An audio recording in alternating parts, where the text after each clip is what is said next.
Good morning, everybody. We are here to talk about petitgrain essential oil.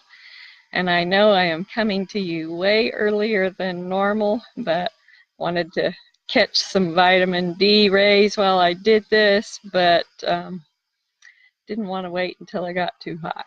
So that's why we're doing it early today. I must confess, petitgrain is one of those oils that I bought and I forgot why I bought it. And so it's been opened to smell it, but I don't think I have ever used it.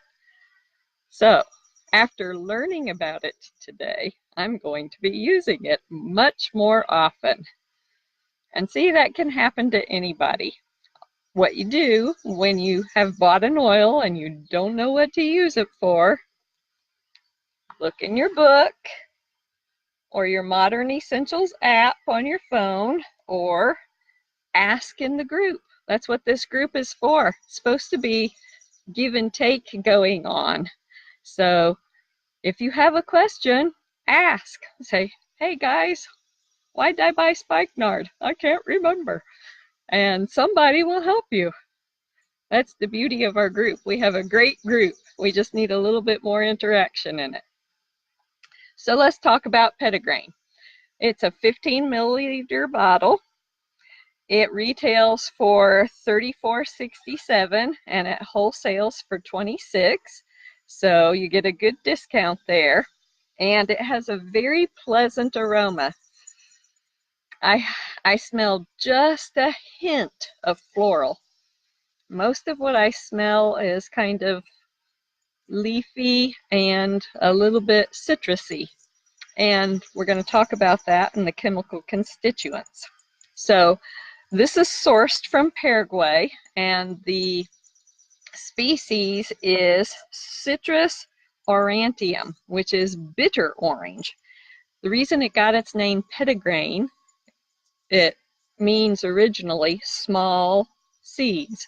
Used to be way back several hundred years ago, the essential oil was made from the bitter orange fruit when it was small, about the size of a cherry.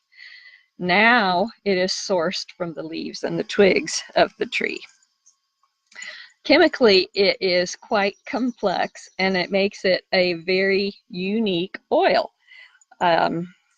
The main constituents are linalool acetate, and linalool is one of the ones that's way high up in lavender. So this is going to have calming properties just like lavender. In fact, one of the nicknames for petitgrain is men's lavender, because sometimes a man wants the calming benefits of lavender, but they don't want to smell like they just came out of a lavender shop, whereas we ladies don't mind that so much. So this might be good for the man in your life. The other main constituent is geranyl acetate, which comes from geranium. And so it has that in common with geranium. So limonene, you would think, would be one of the main constituents, since this is sourced from a citrus, but it's not.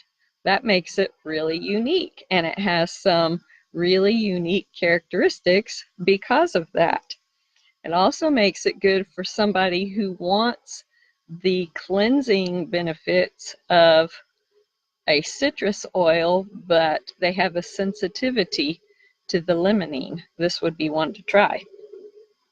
So it can be used aromatically, topically, and internally, all three ways. It does have, from the Food and Drug Administration, a GRAS rating, which means generally regarded as safe for food additives. So there's no reason why you can't take this internally. It does have a supplement box on the label.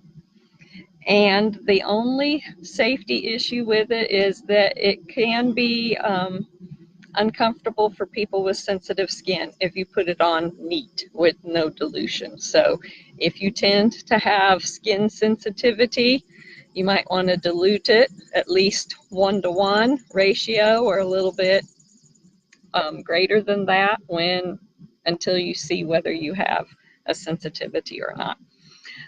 Skin sensitivity test. Take 10 drops of fractionated coconut oil and put it on your forearm. Then take 1 drop of your essential oil and put it on that, on top of the fractionated coconut oil, and watch it to see what happens. If you experience a reaction, then you know that you have a sensitivity to this essential oil. And what you should do is you should put more fractionated coconut oil on there first, lots more on there, and then wash it off. But don't go for the soap and water first. Put more fractionated coconut oil on and just apply more of that and then wipe it off. More fractionated coconut oil, wipe it off, and do that before you try washing it. So it is good for cleaning. I found that surprising. It makes sense because it's sourced from citrus, but it's an alternative, again, for those of you that have a sensitivity to the lemon oil or other citrus oils. And it's not listed as being photosensitive, and I suspect that's because the limonene is not present in here in large quantities.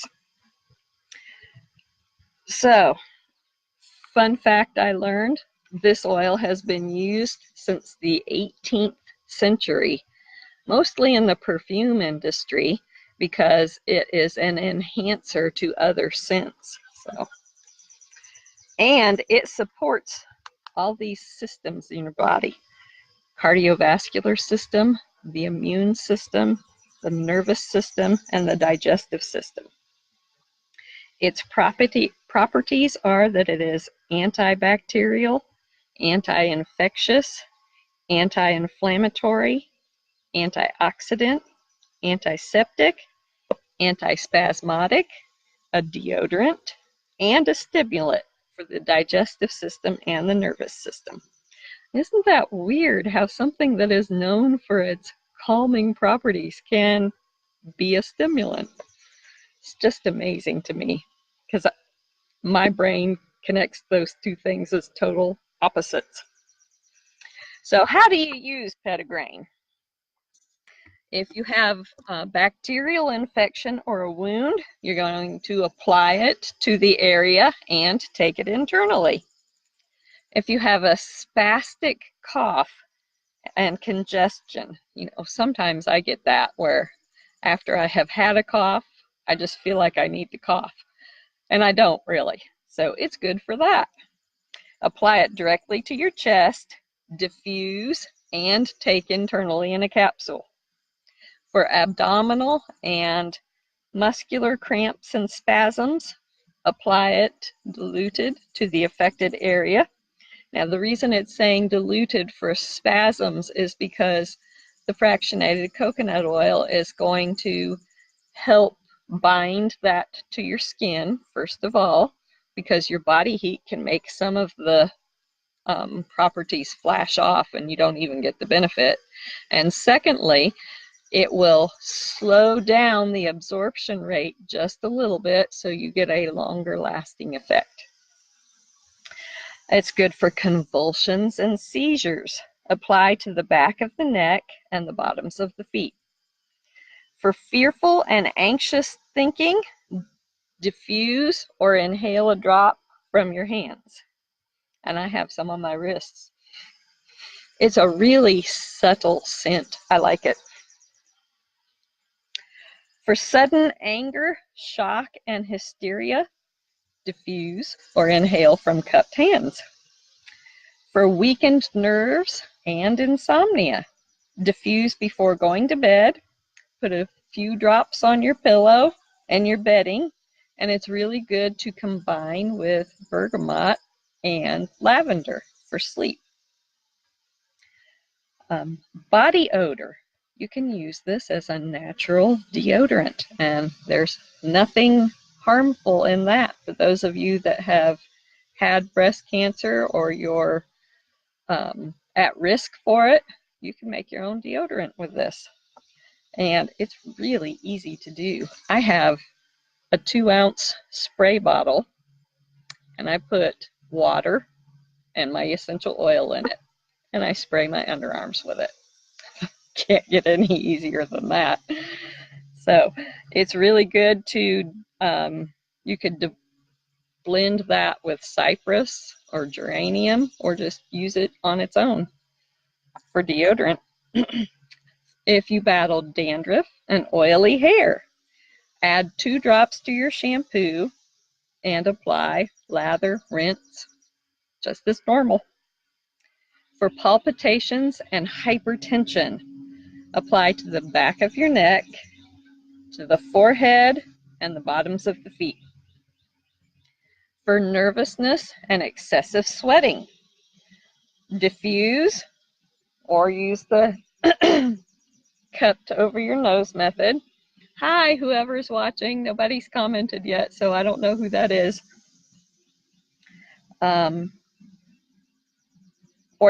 Take it in a capsule to calm your nervous system and ease anxiety.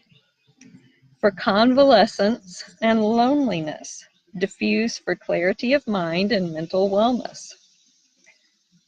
For dry, cracked skin and acne, apply to the area of concern and add it in your facial products in AM and PM. I just had a kitty cat come say hi. For nausea and vomiting, take in a capsule and apply to the bottom of your feet. And for emotional balance, to move from feeling conflicted to harmonized, you can use it for that as well. So I hope that gives you some ideas and can help you figure out whether you need to get petitgrain oil or not. I don't have to get it. I've already got it. Yay. See y'all next week. Bye.